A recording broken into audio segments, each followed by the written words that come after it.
নিচে সমুদ্রে এসে আছাড় খাচ্ছে পাহাড়ের এবড়ো খেবড়ো খাঁজ কাটা পাথুরে দেওয়াল। সুদূর তুরাস থেকে বয়ে আসা জোরালো শুকনো হাওয়া এসে লাগছে মুখে চোখে। কংক্রিটের বাঁধ দিয়ে সমুদ্র থেকে আড়াল করা বন্দরটা এলোমেলো একটা বৃত্তাংশ রচনা করে ঢুকে গেছে তটভূমির মধ্যে। আর তারই ওপর দিয়ে দেখা যায় সমুদ্রের ধারে এসে হঠাৎ থেমে যাওয়া পাহাড়ের সারির ঢালু বুকের ওপর শহরতলির ছোট ছোট সাদা কুঁড়েগুলো। শহরের বাইরের এই পুরনো পার্কটা বেশ নিরিবিলি। ম্যাপেল গাছের হলদে পাতাগুলো হাওয়ায় ভাসতে ভাসতে ধীরে ধীরে নেমে আসছে ঘাস গজানো পাতাগুলোর উপর। শহর থেকে পাভেলকে এখানে গাড়ি করে পৌঁছে দিয়ে গেছে একজন বুড়ো পারসিক গারোয়ান। বিদেশি সওয়ারটি যখন নেমে এলো তার গাড়ি থেকে, তখন সে জিজ্ঞেস না করে থাকতে পারল না, এত জায়গা থাকতে এখানে এলেন কেন? এখানে না আছে কম বয়সী ছেলে মেয়েদের দল, না আছে কোনো আমোদের ব্যবস্থা, আছে তো শুধু শেয়ালের পাল। এখানে করবেনটা কি? চলুন, আমি বরং গাড়ি করে আপনাকে শহরে ফিরিয়ে নিয়ে যাই কমরেড মশাই। পাভেল তার ভাড়া চুকিয়ে দিল। গাড়ি হাঁকিয়ে চলে গেল বুড়োটা। পার্কটা সত্যিই জনমানব শূন্য। পাহাড়ের খাড়াইটার কাছে সমুদ্রের মুখোমুখি একটা বেঞ্চি পেয়ে গেল পাভেল। বসে পড়ে মুখখানা মেলে ধরল মৃদু তেজ হেমন্ত রৌদ্রের দিকে। তার জীবনের এই গতি পরিবর্তনের কথাটা এবং এখন কি করবে না করবে সেটা ভেবে দেখবার জন্য সে এই নিরিবিলি জায়গাটায় এসে বসেছে। অবস্থাটা ভালো করে বিবেচনা করার পর একটা কোনো সিদ্ধান্ত নেবার সময় এসেছে। কিউৎসামদের এখানে তার এই দ্বিতীয়বার আসাতে তাদের পারিবারিক সংঘাতটা সুস্পষ্ট হয়ে উঠেছে। বুড়োটা পাভেলের এসে পড়ার খবর পেয়েই দারুণ চটে উঠে সাংঘাতিক গালাগাল চেঁচামেচি শুরু করেছিল। স্বভাবতই প্রতিরোধের নেতৃত্বটা এসে পড়েছিল পাভেলের ওপরেই। অপ্রত্যাশিতভাবে তার স্ত্রী আর মেয়েদের কাছ থেকে একটা জোরালো পাল্টা আক্রমণের মুখোমুখি দাঁড়াতে হলো বুড়োটাকে। এবং পাভেলের এখানে এসে পৌঁছানোর প্রথম দিন থেকেই গোটা বাড়িটা দুটো শত্রু শিবিরে ভাগ হয়ে গেল। বাড়িটার যে অংশে বাবা মা থাকে সেদিকে যাবার দরজাটা তালাবন্ধ হয়ে গেল। পাশের দিকে ছোট একখানা ঘর ভাড়া দেওয়া হলো কোর্চাগিনকে। পাভেল অগ্রিম ভাড়া চুকিয়ে দেওয়ায় বুড়োটা এই ব্যবস্থায় কিছুটা শান্ত হলো। মেয়েরা এখন ভিন্ন হয়ে গেছে, তাই সে আর তাদের ভরণ পোষণ করবে বলে আশা করা যায় না। কূটনৈতিক কারণে আলবিনা তার স্বামীর সঙ্গেই আছে। বুড়োটা তার বসবাসের অংশটুকুর এদিকে এক পাও আসে না কখনো। এই মানুষটিকে সে মনে প্রাণে ঘৃণা করে, তার সঙ্গে দেখা দেখিটাও এড়িয়ে চলে। কিন্তু সে যে এখনো বাড়ির কর্তা সেটা জাহির করার জন্য বাইরের উঠোনটায় যত দূর পারে শোরগোল তোলে। সমবায় ভাণ্ডারে কাজ নেবার আগে এই কিউৎসাম বুড়ো জুতো তৈরি করে আর ছুতোরগিরি করে রোজগার চালাতো। তাই পেছনের আঙিনাটায় তার ছোট একটা কারখানা ছিল। ভাড়াটেকে বিরক্ত করার জন্য এখন সে তার কাজ করার বেঞ্চিটাকে চালার ভেতর থেকে টেনে নিয়ে এসে বসিয়েছে ঠিক পাভেলের ঘরের জানালাটার নিচেই। ঘন্টার পর ঘন্টা প্রচন্ড শব্দে হাতুড়ি পেটায়, আর তার ফলে কোর্চাগিনের পড়ায় ব্যাঘাত ঘটছে জেনে একটা বিদ্বেষ ভরা তৃপ্তি লাভ করে। হিস হিসিয়ে আপন মনে বলে, দাঁড়াও, এখান থেকে তাড়িয়ে ছাড়ছি তোমায়। অনেক দূরে একেবারে দিগন্তের কাছে একটা স্টিমার ছোট্ট একটা ধোঁয়ার রেখা এঁকে দিয়েছে জলের বুকে। একদল গাংচিল ডানা ছড়িয়ে সমুদ্রের দিকে ঝাঁপিয়ে পড়েছে কান ফাটানো চিৎকার তুলে। হাতের তেলোয় থুতনিটা রেখে পাভেল চিন্তায় ডুবে গেছে। ছেলেবেলা থেকে বর্তমান সময় পর্যন্ত গোটা জীবনের ছবিটা তার মনশ্চক্ষুর সামনে খেলে গেল। এই 24 বছর সে কিভাবে বেঁচেছে? বাঁচাটা সার্থক হয়েছে না ব্যর্থ হয়েছে? আরেকবার সে জীবনটার পর্যালোচনা করে চলল বছর বছর ধরে ধরে, ধীরভাবে, পক্ষপাতহীন বিচার করে করে। নতুন একটা স্বস্তি বোধ করলো যখন দেখল যে জীবনটা সে ততটা খারাপভাবে কাটায়নি। ভুল ত্রুটি হয়েছে ঠিকই, তরুণ বয়সের অনভিজ্ঞতার ভুল, প্রধানত অজ্ঞতাজনিত ভুল। কিন্তু সোভিয়েত শক্তি প্রতিষ্ঠার জন্য সংগ্রামের সময়ে সেই সব ঝোড়ো দিনগুলোয় সেও থেকেছে লড়াইয়ের মাঝখানে, এবং বিপ্লবের রক্ত পতাকায় তার জীবনের দু এক বিন্দু রক্তও লেগে আছে। শক্তি নিঃশেষ হয়ে না আসা পর্যন্ত সে থেকেছে কর্মী দলের মধ্যে, আর এখন চোট খেয়ে পড়ে যাবার পর যুদ্ধক্ষেত্রে সৈনিকদের সামনের সারিতে জায়গা নিতে অসমর্থ হয়ে তার এবার পেছন ঘাঁটির হাসপাতালে এসে আশ্রয় নেওয়া ছাড়া আর কোনো উপায় নেই। পাভেলের মনে পড়ল তাদের ওয়ারশ আক্রমণ করার কথাটা, এবং লড়াই যখন চরমে উঠেছে তখন একজন সৈন্যের গুলি লেগে পড়ে যাবার দৃশ্যটা। মাটির ওপরে ঘোড়ার খুঁড়ের নিচে পড়ে গিয়েছিল লোকটা। কমরেডরা তাড়াতাড়ি তার ক্ষতগুলো বেঁধে দিয়ে স্ট্রেচার বাহকদের কাছে জিম্মা করে দিল তাকে, এবং শত্রুর পেছনে তাড়া করে এগিয়ে চলল সামনের দিকে। একজন আহত সৈনিকের জন্য পুরো দলের এগিয়ে যাওয়াটা থেমে থাকেনি। মহৎ আদর্শের জন্য সংগ্রামে এই রকমই হওয়া উচিত। অবশ্য সে পা কাটা মেশিনগান গোলন্দাজেরও যে কামান বয়ে নিয়ে যাওয়ার গাড়িগুলোয় চেপে যুদ্ধ করতে দেখেছে সে কথাও ঠিক। এইসব লোক শত্রু সারির মধ্যে নিদারুণ আতঙ্ক জাগিয়ে তুলেছে, মৃত্যু আর ধ্বংসের তাণ্ডব সৃষ্টি করেছে, এবং তাদের ইস্পাত কঠিন সাহস আর অভ্রান্ত নিশানার ক্ষমতার জন্য তারা হয়ে উঠেছে তাদের নিজেদের ফৌজি দলের গর্ব। কিন্তু এ ধরনের লোকের সংখ্যা খুব কম। কিন্তু এই পরাজয়ের পর আর যখন কর্মী দলের মধ্যে তার ফিরে যাবার কোনো আশা নেই, তখন কি করবে সে? ভবিষ্যতে যে তাকে এর চেয়েও বেশি যন্ত্রণা সইতে হবে, ঝাঝানোভার কাছ থেকে এই স্বীকৃতিটুকু তো সে আদায় করেই ছেড়েছে। কি করবার আছে তার? অমীমাংসিত এই প্রশ্নটি যেন তার সামনেই একটা অতল স্পর্শী গহ্বর মুখ বিস্তার করে রয়েছে। সংগ্রাম করার ক্ষমতাকেই সে জীবনের সবচেয়ে বড় মূল্য দিয়ে এসেছে, সেই ক্ষমতাটাকেই হারিয়ে বসার পর আর বেঁচে রইবে কিসের জন্য? কোন যুক্তিতে সে তার আজকের আর নিরানন্দ আগামীকালের অস্তিত্বটুকুকে সমর্থন করবে? কি দিয়ে ভরে তুলবে সে তার দিনগুলিকে? শুধু নিঃশ্বাস নেবার জন্য আর খাবারের জন্য টিকে রইবে? তাই কমরেডরা সব সংগ্রামের মধ্যে দিয়ে এগিয়ে যাবে, আর সে শুধু পাশ কাটিয়ে অসহায়ের মতো দেখেই যাবে। যোদ্ধাদের দলে সে হয়ে রইবে একটা বোঝা। এই যে দেহটা তার প্রতি বিশ্বাসঘাতকতা করেছে, সেটাকে ধ্বংস করে ফেলাটাই কি ঢের ভালো হবে না? হৃৎপিণ্ডের মধ্যে একটা গুলি চালিয়ে দাও আর চুকিয়ে ফেলো সবকিছু। সার্থক জীবনের সময়োচিত পরিসমাপ্তি ঘটুক। যন্ত্রণার হাত থেকে যে সৈনিক নিজেকে নিষ্কৃতি দিয়েছে তার নিন্দা করবে কে? পকেটের মধ্যে তার ব্রাউনিং পিস্তলের চ্যাপ্টা গড়নটা একবার নাড়াচাড়া করলো সে। বাঁটের উপরে আঙুলগুলো মুষ্টিবদ্ধ হয়ে এলো। ধীরে ধীরে বের করে আনলো হাতিয়ারটা। শেষ পর্যন্ত যে তুমি এরকম একটা সিদ্ধান্তে আসবে তা কি কেউ কখনো ভাবতে পেরেছে? নিঃশব্দে ঘৃণার চোখ মেলে ওর দিকে স্থির দৃষ্টিতে তাকিয়ে রইল পিস্তলের নলটা। তারপর ও হাঁটুর উপরে পিস্তলটা রেখে নিদারুণ আত্মগ্লানির সঙ্গে গাল পারল একটা। সস্তা বাহাদুরি যত সব!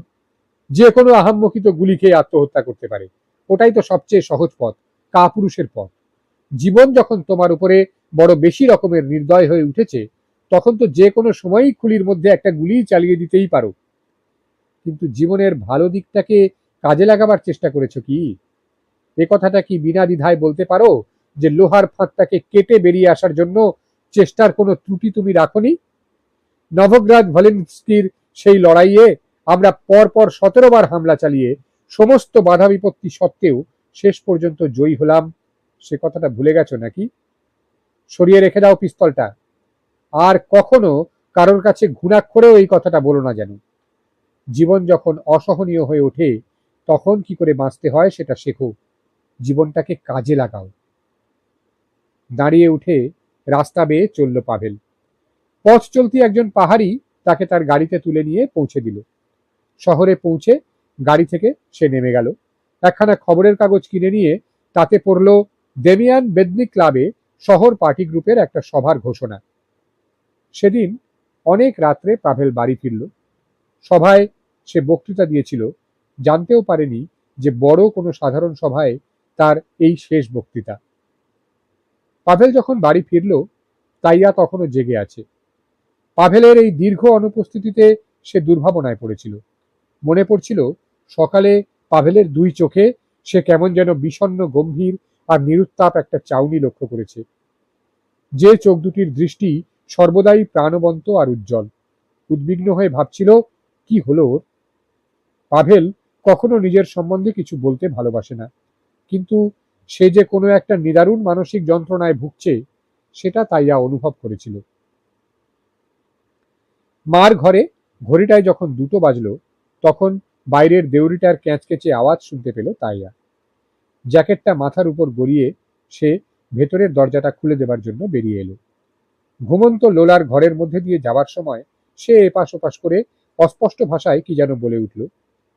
হল ঘরের বারান্দাটায় পাভেল ঢুকতেই তাইয়া খুশি ভরা স্বস্তির সঙ্গে ফিসফিসিয়ে বলল, আমার তো ভাবনাই শুরু হয়ে গিয়েছিল, যতক্ষণ বেঁচে আছি আমার ততক্ষণ কিচ্ছু হবে না তাইয়া। ফিসফিসিয়ে বলল পাভেল। লোলা ঘুমোচ্ছে? কি জানি কেন আমার একটুও ঘুম পাচ্ছে না। আমার কিছু বলার আছে তোমায়। চলো তোমার ঘরে যাই, যাতে লোলার ঘুম ভেঙে না যায়। একটু ইতস্তত করলো তাইয়া। অনেক রাত হয়ে গেছে। এই গভীর রাত্রে সে কি করে পাভেলকে আসতে দেবে তার ঘরে? মা কি ভাববে?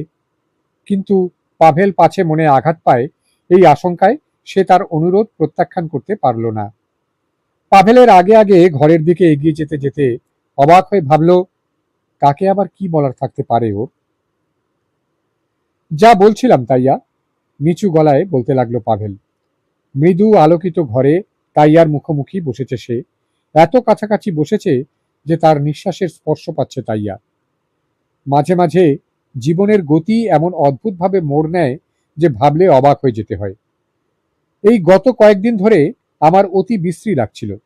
কিভাবে যে বাঁচবো সেই পথটাই দেখতে পাচ্ছিলাম না। জীবনটাকে আর কখনো এমন অন্ধকার বলে মনে হয়নি। কিন্তু আজ আমার নিজের ব্যক্তিগত রাজনৈতিক ব্যুরোর একটা সভা ডেকেছিলাম এবং সেই সভায় বিরাট গুরুত্বপূর্ণ একটা সিদ্ধান্ত নিয়েছি। যা বলতে যাচ্ছি তা শুনে আশ্চর্য হয়েও না। গত কয়েক মাস তার কিভাবে কেটেছে সে কথা এবং আজ পার্কে বসে তার মনে যেসব চিন্তা খেলে গেছে তার অনেকটাই সে খুলে বলল তাইয়ার কাছে। এই হচ্ছে অবস্থাটা। এবার সবচেয়ে গুরুতর কথাটা বলি। এই পরিবারে ঝড় ওঠা সবে শুরু হয়েছে। এখান থেকে বেরিয়ে এসে খোলা বাতাসে গিয়ে আমাদের দাঁড়াতে হবে। এই গর্ত থেকে যতটা দূরে চলে যাওয়া সম্ভব। নতুন করে জীবন শুরু করতেই হবে আমাদের। এই লড়াইয়ে একবার যখন আমি যোগ দিয়েছি, তখন এর শেষ পর্যন্ত যেতেই হবে আমায়। বর্তমানে আমাদের জীবন, তোমার আমার দুজনেরই, মোটেই সুখের নয়। এই জীবনে কিছুটা আনন্দের সৃষ্টি করব বলে আমি স্থির করেছি। কি বলতে চাইছি বুঝেছ? তুমি কি আমার জীবন সঙ্গিনী, আমার স্ত্রী হতে রাজি আছো তাইয়া? তাইয়া এতক্ষণ প্রায় নিঃশ্বাস বন্ধ করে শুনছিল তার কথা। এই শেষের কথাগুলো শুনে সে হঠাৎ চমকে উঠল। আমি আজ রাত্রেই তোমার উত্তর শুনতে চাচ্ছি না, বলে চলল পাভেল। তোমাকে খুব ভালো করে ভেবে দেখতে হবে কথাটা।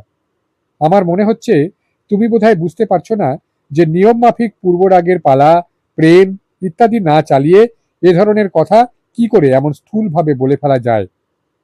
কিন্তু তোমার আমার মধ্যে ওসব বাজে ব্যাপারের কোনো প্রয়োজন নেই। এই আমি আমার হাত এগিয়ে দিচ্ছি তোমার দিকে, নাও ধরো। আমায় বিশ্বাস করলে ভুল হবে না তোমার। পরস্পরকে অনেক কিছুই দিতে পারি আমরা। এখন আমি যেটা ভেবে স্থির করেছি সেটা বলি। যতদিন না তুমি একজন সত্যিকার মানুষ, একজন যথার্থ বলসেবিক হয়ে উঠছো, ততদিন আমাদের এই পারস্পরিক সহযোগিতার মেয়াদ বজায় থাকবে।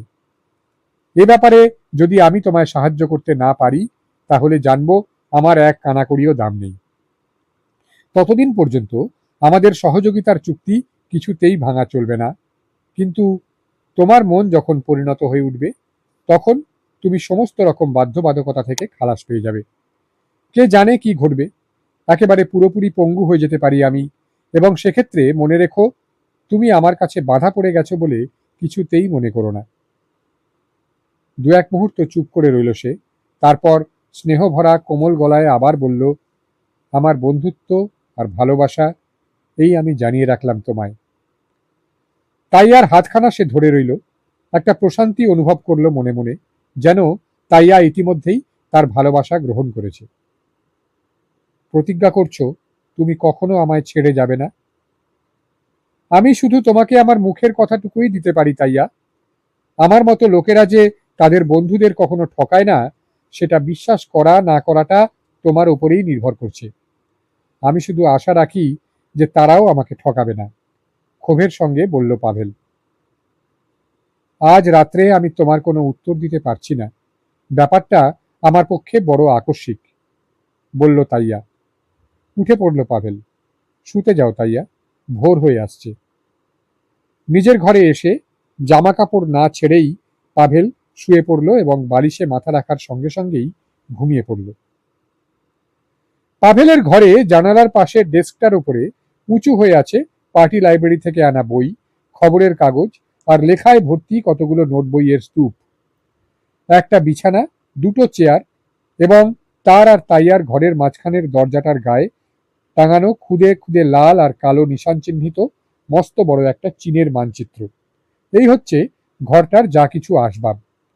স্থানীয় পার্টি কমিটির কমরেডরা পাভেলকে বই আর সাময়িক পত্রিকা ইত্যাদি সরবরাহ করতে রাজি হয়েছে এবং শহরের সবচেয়ে বড় সাধারণ পাঠাগারের পরিচালককে নির্দেশ দেবে বলে কথা দিয়েছে যাতে সে পাভেলকে দরকার মতো যে কোনো বই পাঠিয়ে দেয়। কয়েকদিনের মধ্যেই বইয়ের বড় বড় বান্ডিল আসা শুরু হলো। পাভেল ভোর থেকে সারা দিন বসে বই পড়ে, মাঝে মাঝে নোট নেয় আর সকাল সন্ধে খাবার সময় শুধু সামান্য কিছুক্ষণের জন্য পড়া বন্ধ রাখে। তার এই ব্যাপার দেখে লোলা তো একেবারে অবাক হয়ে গেছে। সন্ধেগুলো পাভেল সর্বদা এই দুই বোনের সঙ্গে গল্প সল্প করে কাটায়, সারা দিনে যা পড়েছে তা শোনায় ওদের।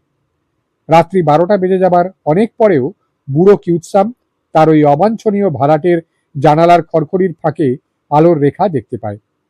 পা টিপে টিপে জানালার কাছে এগিয়ে এসে সে ফাঁকটার মধ্যে দিয়ে উঁকি মেরে দেখে টেবিলের ওপরে একটা মাথা ঝুঁকে রয়েছে।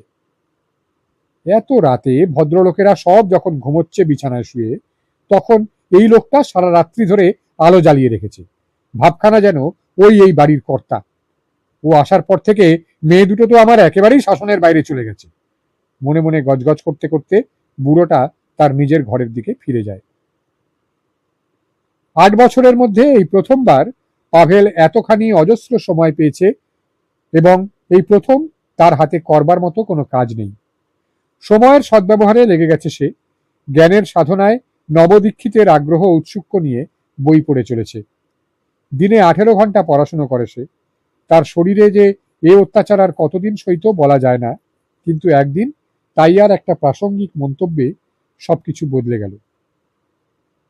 তোমার আমার ঘরের মাঝখানের দরজায় ঠেকা দেওয়া ওই টানা আলমারিটা আমি সরিয়ে নিয়েছি। যদি কোনো সময় গল্প সল্প করতে ইচ্ছে হয় তাহলে সোজা চলে এসো আমার ঘরে। লোলার ঘরের মধ্যে দিয়ে আসার দরকার নেই। রক্ত উঠে এলো পাভেলের গালে। সুখের হাসি হাসলো তাইয়া। তাদের সহযোগিতার চুক্তিনামায় শিলমোহর পড়েছে। কিউৎসাম বুড়ো ইদানিং আর ওই কোণের ঘরের খড়খড়ি ফেলা জালনার ফাঁকে আলোর রেখাটা দেখতে পায় না। তাইয়ার মা লক্ষ্য করতে শুরু করেছেন তার মেয়ের চোখের দৃষ্টিতে ফুটে ওঠা একটা সুখানুভূতির দীপ্তি, যেটাকে তাইয়া গোপন করতে পারছে না। তার চোখের কোলে কালিমার আবছা আভাস দেখে বিনিদ্র রাত্রিগুলির কথা বোঝা যায়। আজকাল প্রায়ই এই ছোট বাড়িটায় প্রতিধ্বনিত হয়ে ফেরে তাইয়ার গানের সুর আর গিটারের ঝংকার। তবু তাইয়ার এই সুখ নিরুপদ্রব নয়। পাভেলের সঙ্গে তার সম্পর্কের মধ্যে এই যে গোপনীয়তাটুকু, এর বিরুদ্ধে বিদ্রোহ ঘোষণা করেছে তার নবজাগ্রত নারীত্ব। যে কোনো শব্দেই চমকে ওঠে সে। মায়ের পায়ের শব্দ শুনেছে বলে মনে হয়। যদি মা কিংবা লোলা জিজ্ঞেস করে বসে যে সে ইদানিং তার ঘরের অন্য দরজাটা ছিটকিনি এঁটে বন্ধ করে রাখে কেন, তাহলে কি জবাব দেবে? চিন্তাটা পীড়া দিচ্ছিল তাকে। তাই আর আশঙ্কাটা লক্ষ্য করে পাভেল তাকে শান্ত করার চেষ্টা করে। ভয়টা কিসের তোমার? কোমল গলায় বলে সে। আর যাই হোক, এখানে তো তুমি আর আমিই কর্তা। ঘুমো শান্ত হয়ে। কেউ আসবে না আমাদের জীবনে বাধা সৃষ্টি করতে। তারপর নিরুদ্বেগ মনে তাইয়া পাভেলের বুকের উপর মুখ রেখে দুই হাতে তার ভালোবাসার মানুষটিকে জড়িয়ে ধরে ঘুমিয়ে পড়ে। আর পাভেল জেগে থেকে শোনে তার নিঃশ্বাসের নিয়মিত শব্দ। অনড় হয়ে সে পড়ে থাকে যাতে তাইয়ার ঘুমে ব্যাঘাত না হয়। এই যে মেয়েটি পরম নির্ভরতায় তার জীবনটাকে তুলে দিয়েছে পাভেলের হাতে, তার প্রতি একটা নিবিড় স্নেহে আচ্ছন্ন হয়ে যায় তার সমস্ত মন। লোলাই প্রথম আবিষ্কার করলো তাইয়ার চোখে ওই আলো ভরা দীপ্তি ফুটে ওঠার কারণটা, এবং সেই দিন থেকে দুই বোনের মধ্যে একটা ব্যবধানের ছায়া নেমে এলো। শিগগিরই মাও জেনে গেল, কিংবা বলা যেতে পারে আন্দাজ করে নিল। দুর্ভাবনায় পড়ল আলবিনা। কোর্চাগিনের কাছ থেকে সে এটা আশা করেনি। লোলার কাছে আলবিনা বলল, তাইয়া তোর বউ হওয়ার মতো মেয়ে নয়। কি হবে শেষ পর্যন্ত কি জানি। দারুণ দুশ্চিন্তাগ্রস্ত হয়ে পড়েছে আলবিনা, কিন্তু কোর্চাগিনকে কিছু বলার মতো সাহস সঞ্চয় করে উঠতে পারল না সে। স্থানীয় তরুণ তরুণীর দল পাভেলের সঙ্গে দেখা করতে আসা শুরু করেছে। মাঝে মাঝে ওদের সবাইকে একসঙ্গে পাভেলের ঘরে বসাবার মতো জায়গা কুলোয় না বলতে গেলে। মৌমাছির চাকের গুঞ্জনের মতো ওদের গলার আওয়াজ এসে পৌঁছায় বুড়ো কিউৎসামের কানে। প্রায়ই ওদের গলা মেলানো গান শুনতে পায় সে। নিষেধের বেড়াই মোদের সাগর, রাত্রিদিন শুনি তার রোষরুদ্ধ স্বর। আর পাভেলের সেই প্রিয় গানটি চোখের জলে ডুবেছে এই তামাম দুনিয়াটা। প্রচার সংক্রান্ত কিছু কাজ করবার জন্য পাভেল অনবরত পীড়াপিড়ি করতে থাকায় পার্টি কমিটি তার উপরে তরুণ শ্রমিকদের পাঠচক্রটা পরিচালনা করার ভার দিয়েছে। এইভাবেই পাভেলের দিনগুলো কেটে যাচ্ছে।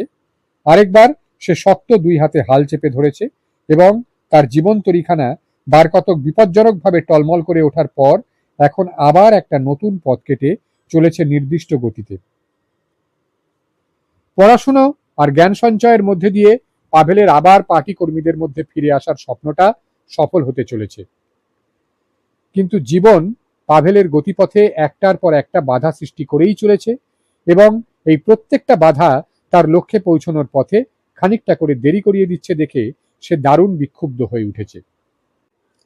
একদিন জর্জ বদনসিবের ফলে ফেল মারা তাইয়ার সেই ছাত্র ভাইটি মস্কো থেকে এসে হাজির হলো সঙ্গে এক বউ নিয়ে।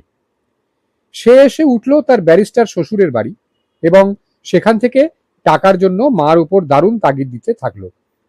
কিউৎসাম পরিবারে যে ফাটল ধরেছিল জর্জ আসার ফলে সেটা আরো বেড়ে গেল। বিনা দ্বিধায় জর্জ তার বাবার পক্ষ নিল। তার স্ত্রীর পরিবারের লোকজনের মনোভাবটা খানিকটা সোভিয়েত বিরোধী।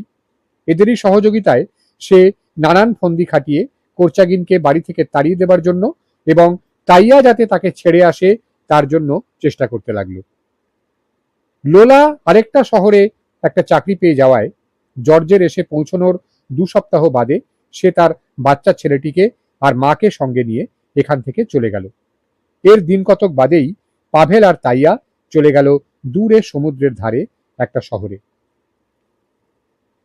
আর্টেম তার ভাইয়ের কাছ থেকে বড় একটা চিঠিপত্র পায় না, কিন্তু সেই সব অতি বিরল ক্ষেত্রে যখন সে শহর সোভিয়েতের দপ্তরে তার ডেস্কের ওপর পরিচিত হস্তাক্ষরে নিজের নাম লেখা খামখানা তার অপেক্ষায় রয়েছে দেখতে পায়, তখন একটা অভূতপূর্ব আবেগের সঙ্গে সে পড়ে যায় চিঠিখানা।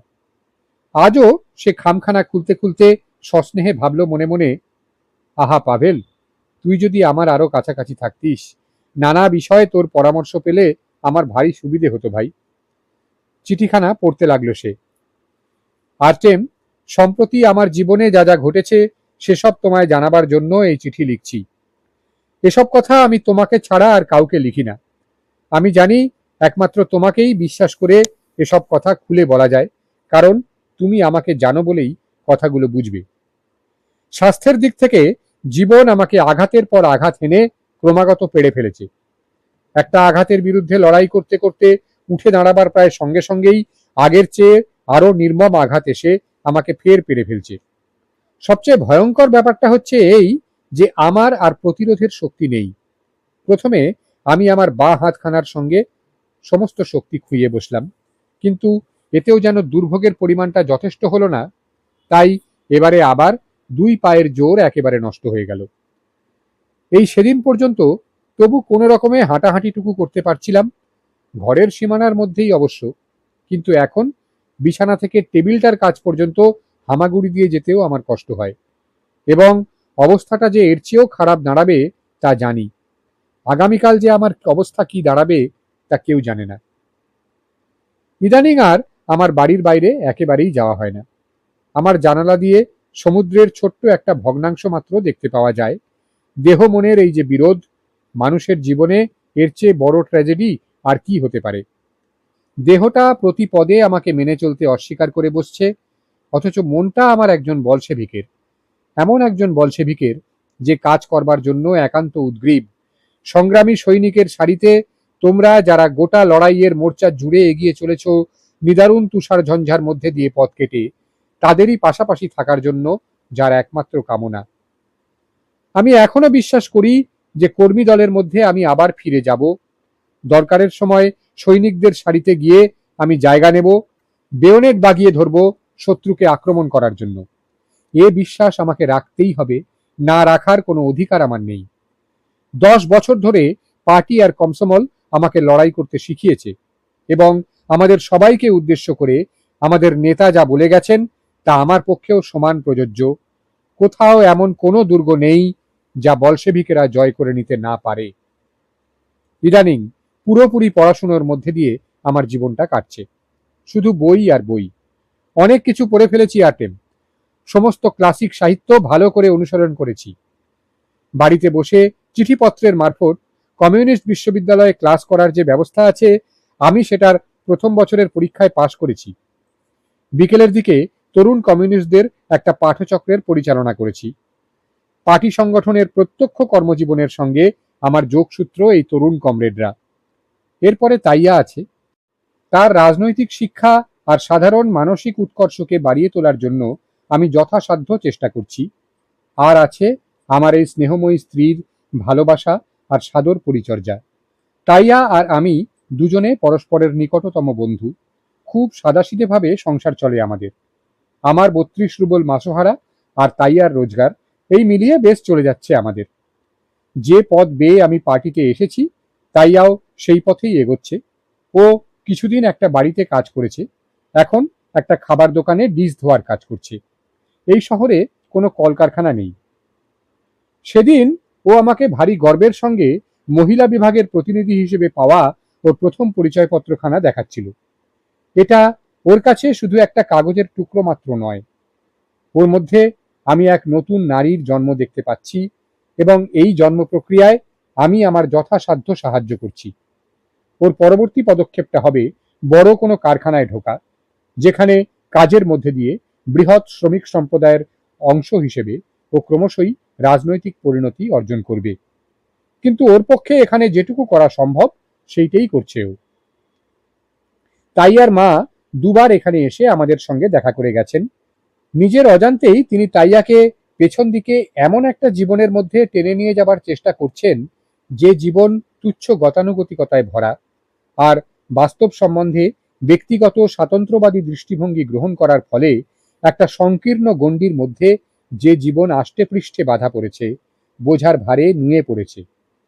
আমি আলবিনাকে বুঝিয়ে দেবার চেষ্টা করেছিলাম যে তার মেয়ে যে পথ বেছে নিয়েছে, সেই পথটাকে তিনি যেন তার নিজের ভাগ্যহত অতীত জীবনের ছায়া ফেলে অন্ধকারে ঢেকে না দেন। কিন্তু কোনো ফল হয়নি তাতে। আমার মনে হচ্ছে একদিন না একদিন মা এসে তার মেয়ের পথ রোধ করে দাঁড়াবে, আর তখন একটা সংঘাত অনিবার্য হয়ে উঠবে। গভীর ভালোবাসা যেন, তোমার পাভেল।